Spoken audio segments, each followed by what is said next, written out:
12 अक्टूबर साल 1972 south America के यूरुग्वाय देश से एक छोटा सा चार्टर्ड हवाई जहाज टेक ऑफ करता है। यह हवाई जहाज जा रहा है चिली देश की राजधानी सांटियागो में और इसमें बैठे हैं कुछ हट्टे कट्टे रग्बी टीम के प्लेयर्स।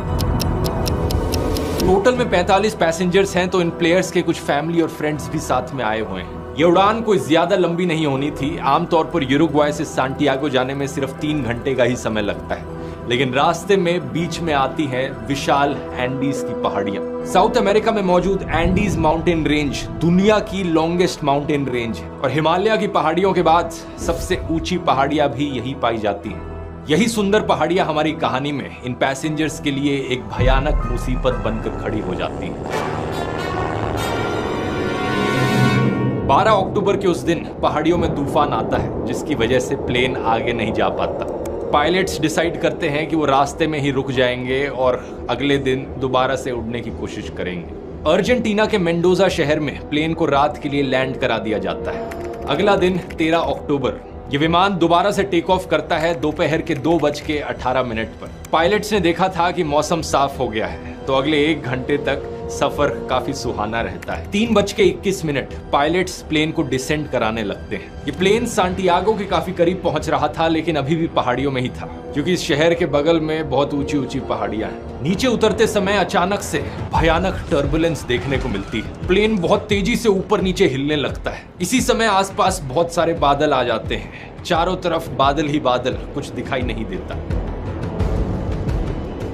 अचानक से प्लेन में अलार्म्स बजने लगते हैं और वार्निंग लाइट्स भी चमकने लगती हैं। किसी को समझ में नहीं आता हो क्या रहा है। पैसेंजर सीट्स में बैठे कुछ रग्बी प्लेयर्स बड़े निडर हैं। वो मजाक बनाते हैं इस टर्बुलेंस का। इन्हीं जोक्स के बीच एक पैसेंजर खिड़की के बाहर देखता है, तो उसे दिखता है कि बादल धीरे धीरे हटने लग रहे हैं, लेकिन फिर दिखता है कि पहाड़ी बहुत नजदीक है।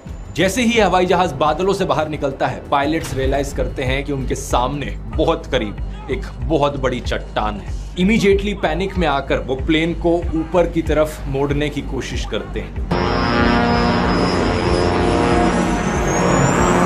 एयरक्राफ्ट का ग्राउंड कोलिजन अलार्म बड़ी तेजी से बज रहा है। पायलट्स मैक्सिमम पावर लगा देते हैं ऑल्टीट्यूड गेन करने के लिए, उस पहाड़ी के ऊपर से बचकर निकलने के लिए, लेकिन अफसोस अब तक बहुत लेट हो चुका था। हवाई जहाज का पीछे का हिस्सा पहाड़ी से टकरा जाता है ऊपर जाते वक्त। प्लेन का जो पूरा रियर पोर्शन था वो अलग हो जाता है। पीछे की जो 2 सीटों की रो थी वो प्लेन से लिटरली हवा में बाहर उड़ जाती है। 3 पैसेंजर्स इसके साथ उड़कर हवा में गायब हो गए। कुछ और सेकंड तक ये प्लेन ऊपर जाते रहता है और फिर अचानक से ये नीचे गिरने लगता है। कुछ ही सेकंड बाद एक और कोलिजन, प्लेन का लेफ्ट विंग भी टूट जाता है। कुछ और पैसेंजर्स प्लेन से बाहर उड़कर नीचे गिर जाते हैं और अब प्लेन का सिर्फ फ्रंट पोर्शन बचा था, जो सीधा जाकर एक ग्लेशियर में गिरता है। 350 किलोमीटर प्रति घंटे की स्पीड से ये इस ग्लेशियर पे स्लाइड करता रहता है और 700 मीटर नीचे आकर फाइनली एक लास्ट टकराव होता है। प्लेन में सब कुछ तहस नहस हो गया। जो पैसेंजर सीटें थी वो प्लेन के बेस से फटकर बाहर आ जाती हैं। प्लेन का कॉकपिट पूरी तरीके से क्रश हो जाता है और 2 पायलट्स इमीडिएटली मारे जाते हैं। यह हवाई जहाज अब एंडीज की किसी अनजान पहाड़ी पे 3570 मीटर की हाइट पर टूटा हुआ पड़ा है। हैरानी की बात यह है कि प्लेन में बैठे 45 लोगों में से 33 लोग अभी भी जिंदा हैं। ये इस क्रैश को सरवाइव कर गए हैं किसी तरीके से। बस प्रॉब्लम यह है कि इनमें से कई लोग जख्मी हैं और कोई नहीं जानता कि ये कहां पर अटके खड़े हैं। पता चलता है कि ये प्लेन अपने प्लान्ड रूट से 80 किलोमीटर भटक चुका था और ये सर्वाइवल की दर्दनाक कहानी तो बस अभी शुरू हुई है दोस्तों। An old transport plane crashed in the Andes Mountains. 45 persons were aboard, given up for dead. Survival fascinates people. All of the passengers were given up for dead. It became known as the miracle of the Andes. इस crash के एकदम बाद 2 survivors ऐसे थे जिन्हें ज्यादा चोट नहीं पहुंची थी। पहले 19 साल के रॉबर्टो कैनेसा और दूसरे 20 साल के गुस्तावो ज़ेर्बिनो। ये दोनों लड़के मेडिकल स्टूडेंट्स भी थे, तो तुरंत ये काम पर लग जाते हैं ये देखने के लिए कि कौन कौन जिंदा बचा है और कैसे घायल लोगों की मदद करी जा सकती है। ये देखते हैं कि कई पैसेंजर्स ऐसे हैं जिन्हें बहुत सिवियर इंजरीज हो रखी हैं। इनमें से एक पैसेंजर है 23 साल का फर्नांडो पराडो, जो स्कल फ्रैक्चर की वजह से अब कोमा में है। जितना इनसे हो सकता था ये 2 मेडिकल स्टूडेंट्स कोशिश करते हैं बचे हुए सर्वाइवर्स की मदद करने की। दूसरी तरफ इस प्लेन के गायब होने के 1 घंटे के अंदर अंदर ही Chilean air search and rescue service को नोटिफिकेशन पहुंच जाती है। 4 हवाई जहाज तैनात किए जाते हैं सर्वाइवर्स को सर्च करने के लिए। शाम से लेकर रात तक ये क्रैश साइट को ढूंढने की कोशिश करते हैं, लेकिन अनफॉर्चुनेटली इन्हें कुछ नहीं मिल पाता। रेस्क्यू सर्विस के ऑफिसर्स रेडियो ट्रांसमिशंस को सुनकर कंक्लूड करते हैं कि एयरक्राफ्ट बहुत ही रिमोट और इनएक्सेसिबल जगह में जाकर क्रैश किया होगा। प्रॉब्लम यह थी कि यह हवाई जहाज व्हाइट कलर का था और यह एक ऐसी जगह पर क्रैश किया था जहां चारों तरफ व्हाइट स्नो और आइस मौजूद थी। बर्फीली पहाड़ियों में इसे ढूंढ पाना बहुत मुश्किल काम था। 13 अक्टूबर की रात बचे हुए पैसेंजर्स बड़े होपफुल थे। उन्हें उम्मीद थी कि बस किसी तरीके से वो एक रात यहां गुजार लें, ठंड से बचने का कोई ना कोई तरीका ढूंढ ले, अगले दिन उन्हें कोई ना कोई तो ढूंढ ही लेगा। उस बर्फीली रात को 5 घायल पैसेंजर्स सरवाइव नहीं कर पाते। सर्वाइवर्स का नंबर अब 33 से नीचे होकर 28 पर आ गया है। इन जिंदा बचे लोगों ने प्लेन की बची कुची बॉडी को इस्तेमाल किया शेल्टर के तौर पर। लगेज का सामान, सीटें और बर्फ का ये इस्तेमाल करते हैं प्लेन के पीछे के हिस्से को क्लोज करने के लिए, ताकि अंदर ये गर्म रह सके। अगला दिन 14 अक्टूबर अर्जेंटीना, चिली और यूरुग्वाय के देश से 11 अलग अलग हवाई जहाज सर्च ऑपरेशन में लगते हैं। इन्होंने जो सर्च एरिया चूज किया था वो सही था। उसी सर्च एरिया के अंदर इस क्रैश साइट की लोकेशन भी मौजूद थी, लेकिन फिर भी वो इस क्रैश साइट को ढूंढ नहीं पा रहे थे। सर्वाइवर्स ट्राई करते हैं कि वो लिपस्टिक का इस्तेमाल करें प्लेन की छत पर SOS लिखने के लिए। वो S लिखना शुरू करते हैं, लेकिन जल्द ही रियलाइज कर लेते हैं कि उनके पास इतनी लिपस्टिक नहीं है कि वो सारे लेटर्स लिख पाए। फिर वो कोशिश करते हैं कि बर्फ में सूटकेसेस का इस्तेमाल करके एक बड़ा सा क्रॉस बना दिया जाए, ताकि सर्च एयरक्राफ्ट जो ऊपर घूम रहे हैं वो उन्हें देख लेंगे। लेकिन जल्द ही ये रियलाइज कर लेते हैं कि ये काम नहीं कर रहा है।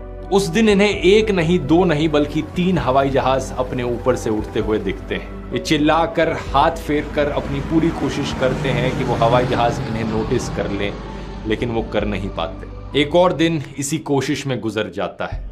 अगला दिन 15 अक्टूबर बचे हुए लोग रियलाइज करते हैं कि उन्हें जिंदा रहने के लिए पानी की जरूरत है। एक पैसेंजर फीटो श्रोच नाम से पानी निकालने का तरीका ढूंढ लेते हैं। वो एक मेटल की शीट का इस्तेमाल करते हैं सोलर कलेक्टर के तौर पर, जिससे कि धूप को कॉन्सेंट्रेट करके बर्फ को मेल्ट किया जा सके, और वो बूंद बूंद पानी कलेक्ट करते हैं खाली वाइन बोतलों में। इसके साथ साथ कई पैसेंजर्स सीट पर जो लगी गद्दियां थी उन्हें स्नो शूज की तरह इस्तेमाल करने लगते हैं, और सीट कवर्स में मौजूद वूल को भी इस्तेमाल किया जाता है अपने आप को ठंड से प्रोटेक्ट करने के लिए।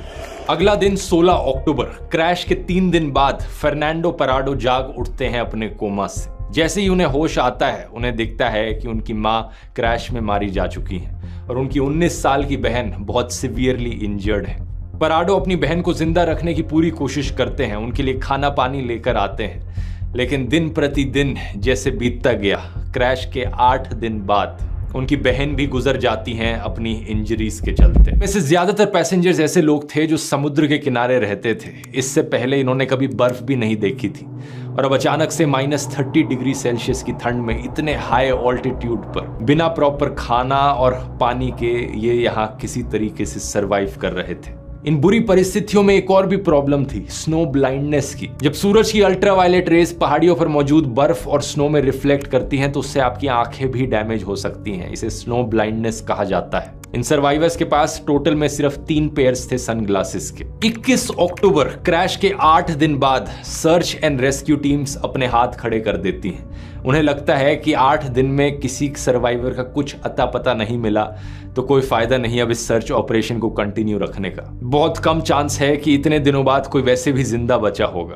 तो 142 आवर्स ऑफ सर्च ऑपरेशन के बाद ऑफिशियली इस सर्च ऑपरेशन को बंद कर दिया जाता है।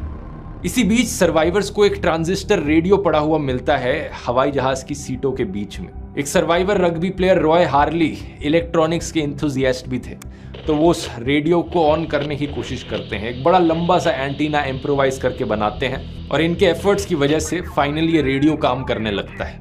इस रेडियो से सिर्फ 1 वे कम्युनिकेशन हो सकता था। बाहर की चीजें ये सर्वाइवर्स सुन सकते थे, लेकिन खुद से कोई मैसेज बाहर नहीं पहुंचा सकते थे। ये रेडियो ऑन करते हैं क्रैश के 11 दिन के बाद, और तब इन्हें पता चलता है कि सर्च ऑपरेशन कैंसिल किया जा चुका है।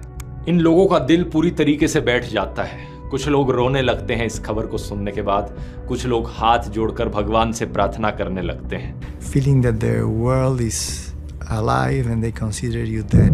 11वें दिन तक सर्वाइवर्स को खाने की सख्त कमी महसूस होने लगी। इनके पास वैसे भी ज्यादा खाना था नहीं शुरू में, सिर्फ 8 चॉकलेट बार्स थे, एक टिन था मसल्स का, 3 छोटे जार्स थे जैम के, एक आलमंड्स का, एक बादाम का डब्बा था, कुछ डेट्स थी, कुछ कैंडीज, कुछ ड्राइड प्लम्स और वाइन की कुछ बोतलें।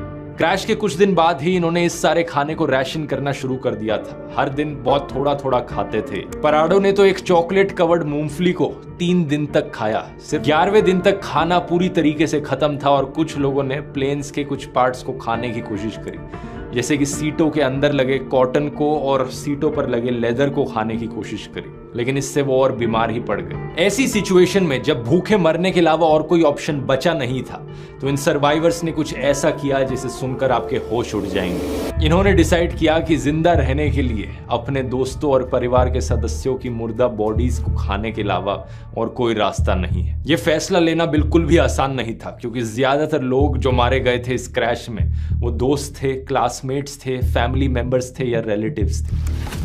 We have to eat, and the only proteins are the dead bodies of the people that were in this plane. ये आइडिया पहले कनेसा को आया तो उसी ने ही पहले ट्राई किया ये सब करने की। कुछ लोगों ने खाने की कोशिश करी, लेकिन उनसे बिल्कुल हजम नहीं हुआ। उन्होंने उस वक्त मना कर दिया, लेकिन 2 दिन जब और गुजरे, जब और कोई ऑप्शन ही नहीं दिखा, तो फाइनली उन्होंने भी इंसानों के मीट को अपना खाना बनाया।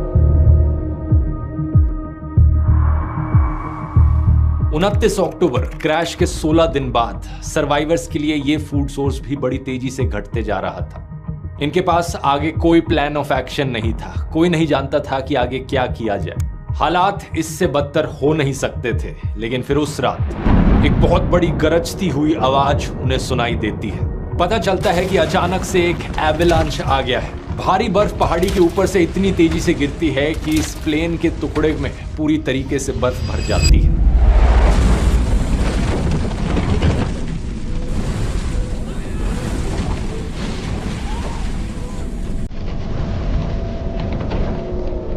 आठ लोग बर्फ के अंदर गुम होकर सांस की कमी की वजह से मारे जाते हैं।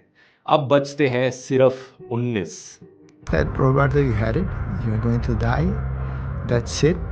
A very nice sensation of heat between my legs because I was peeing on myself and saying that's it. ये बचे हुए 19 लोग भी बर्फ के अंदर एक छोटी सी स्पेस में दबे हुए हैं। पराडो एक मेटल पोल का इस्तेमाल करते हैं बर्फ के अंदर एक होल बनाने के लिए, जिससे कि कुछ वेंटिलेशन आ पाती है। 2 दिन तक मेहनत करने के बाद खोद कर ये एक टनल बनाते हैं उस बर्फ के अंदर से, और बड़ी मुश्किल से सरफेस पर बाहर निकल पाते हैं।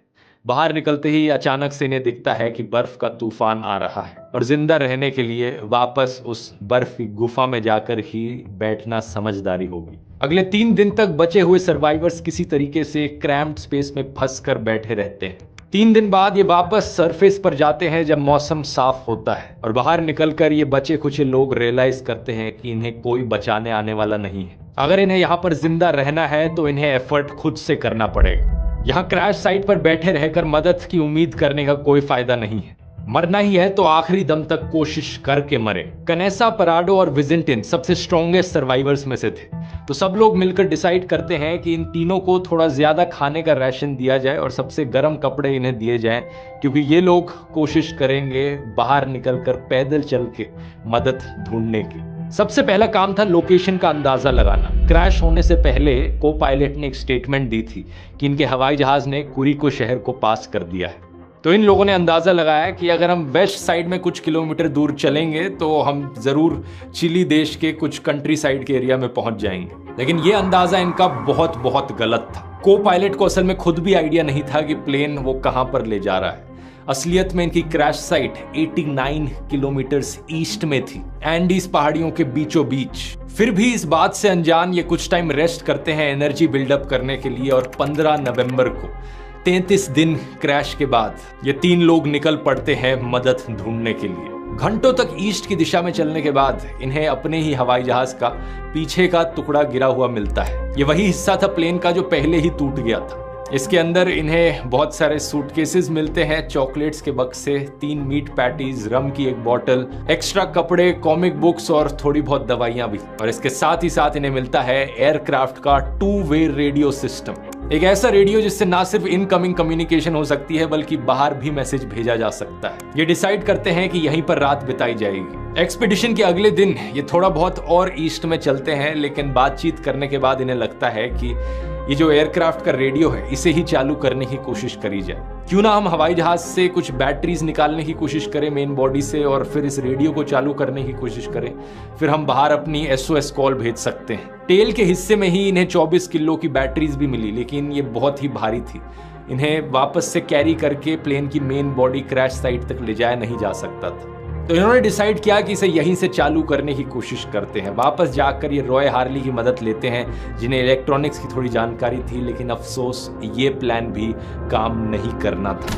बात असल में ये थी कि एयरक्राफ्ट का इलेक्ट्रिकल सिस्टम 115 वोल्ट AC में काम करता था और जो बैटरी इनकी थी वो 24 वोल्ट DC की थी। इन्हें कनेक्ट करने का इनके पास कोई जरिया नहीं था। कुछ दिन तक ये पूरी कोशिश करते हैं रेडियो को चालू करने की, लेकिन जल्द ही रियलाइज कर लेते हैं कि कोई और रास्ता नहीं है।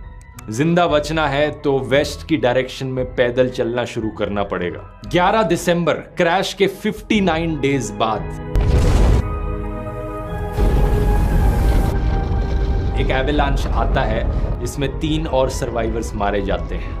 I was trapped completely by the snow in the avalanche, and it's the most deadly silence you may imagine. I couldn't move. बचते हैं अब सिर्फ 16। वेस्ट की डायरेक्शन में पहाड़ियों पर चढ़ने के लिए इन्हें रात में सोने का कोई तरीका चाहिए था। -30 डिग्री सेल्सियस की ठंड में कैसे सरवाइव किया जाए रात में। सर्वाइवर्स में एक 18 साल का लड़का था, कार्लोस मिगुएल रोड्रिगुएज। उसे याद था कि उसकी मम्मी ने उसे नीडल से स्यू करना सिखाया था। वो अपने साथ अपनी नीडल्स और सुइंग किट लेकर चला था। उसका आइडिया था कि अलग अलग कपड़ों को हम साथ में स्टिच कर दें और एक बड़ा सा स्लीपिंग बैग बना दें। I had the idea that with the insulation you could make a sleeping bag, but I not only had the idea, I made it myself. यही किया जाता है। अगला दिन 12 दिसंबर, 2 महीने पूरे हो चुके हैं उस दिन से जिस दिन से ये क्रैश हुआ था।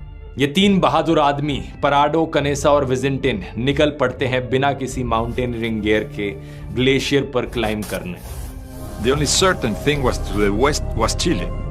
वेस्ट की दिशा में जाने का मतलब था कि इन्हें पहले पहाड़ी के ऊपर जाना होगा, नीचे जाने से पहले। इन्हें अभी भी लगता था कि ये सिर्फ कुछ किलोमीटर ही दूर है, तो इन्हें उम्मीद थी कि 2-3 दिन के अंदर ये चलकर मदद ढूंढ लेंगे। तो इन्होंने सिर्फ 3 दिन की मीट की सप्लाई पैक करी थी।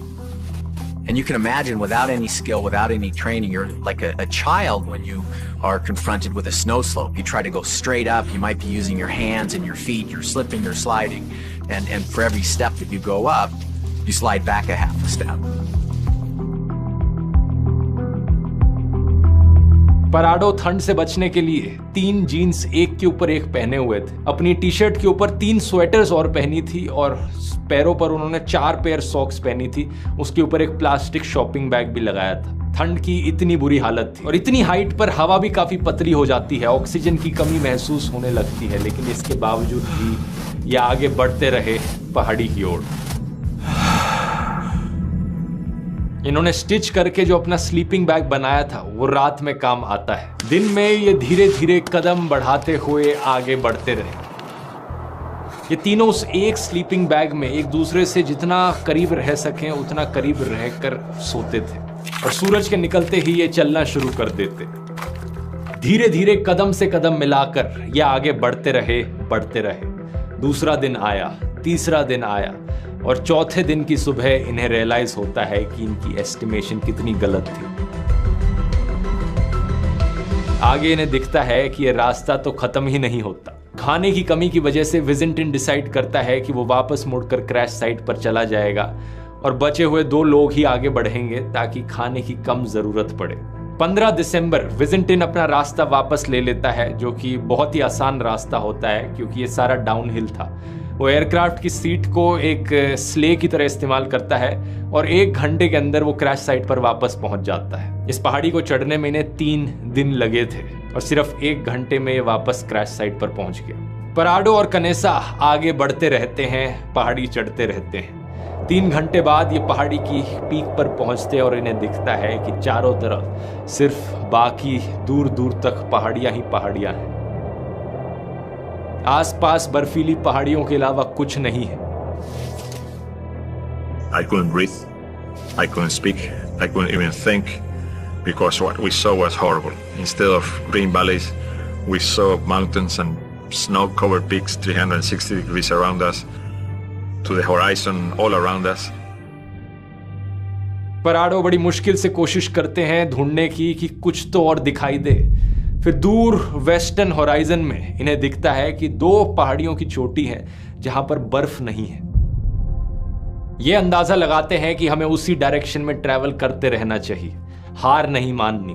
पराडो और कनेसा कई दिन तक हाइकिंग करते रहते हैं। फाइनली ये एक वैली में पहुंचते हैं, एक ऐसी वैली जहां पर इन्हें नदी बहती हुई दिखाई देती है। ऐसी सिचुएशन में नदी तक पहुंचना एक बहुत बड़ी राहत की चीज थी, क्योंकि नदी की डायरेक्शन में ट्रैवल करते करते डाउनहिल रास्ता मिलना आसान था। ये चलते रहते हैं और फाइनली 9 दिन तक ट्रैकिंग करने के बाद 20 दिसंबर को इन्हें इंसानों की कुछ प्रेजेंस दिखाई देती है। खेतों में कुछ गाय दिखाई देती है। ये इतना थक गए थे इस पॉइंट ऑफ टाइम पर कि इनसे आगे अब बिल्कुल नहीं चला जा रहा था। और तभी नदी के दूसरे किनारे And Roberto said, "Look, Nando, a man on a horse." घोड़े पर बैठे 3 लोग दिखाई देते हैं। पराडो चिल्लाने की कोशिश करते हैं, लेकिन नदी का शोर इतना ज्यादा है कि उन तक आवाज पहुंच नहीं रही है। लेकिन बाय चांस उनमें से एक इंसान पराडो और कनेसा को देख लेता है और उनकी तरफ देखकर वापस चिल्लाता है, टुमारो। वो ये कहता है कि मैं कल दोबारा आऊंगा। अगले दिन वो आदमी घोड़े पर बैठकर दोबारा आता है और इस बार अपने साथ कुछ पेपर और पेंसिल लेकर आता है। वो इस पेपर को पत्थर और पेंसिल के साथ अटैच करता है एक धागे के जरिए और नदी के दूसरे किनारे की ओर फेंकता है। पराडो को पहली बार मौका मिलता है अपना संदेश बाकी दुनिया तक पहुंचाने का।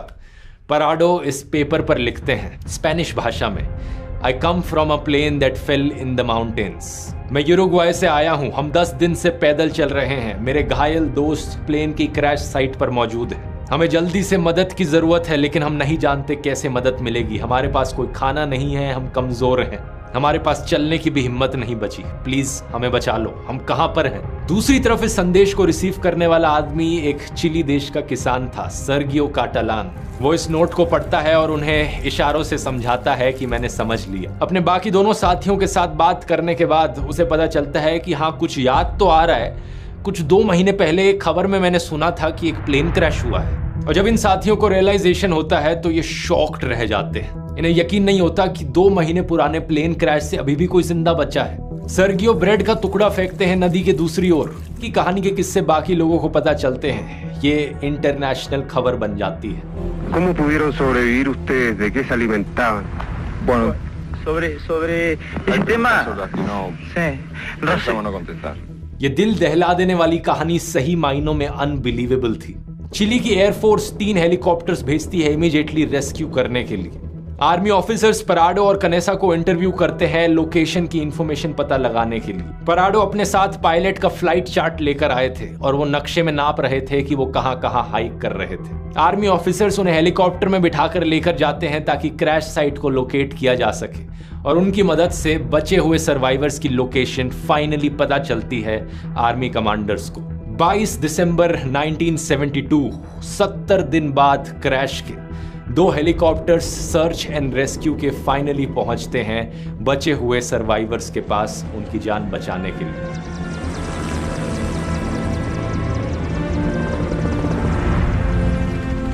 टोटल में 16 सर्वाइवर्स यहां रेस्क्यू किए जाते हैं। बहुत बुरी हालत थी इन सर्वाइवर्स की, ऑल्टीट्यूड सिकनेस, डिहाइड्रेशन, टूटी हुई हड्डियां, मैल न्यूट्रिशन, लेकिन सब के सब रिकवर कर जाते हैं। ये कहानी दुनिया के सामने लेसन है उम्मीद को लेकर। अगर आपने ठान ली कुछ कर दिखाने की और आपके अंदर सब्र है और इंसानियत है तो क्या कुछ करना नहीं पॉसिबल है।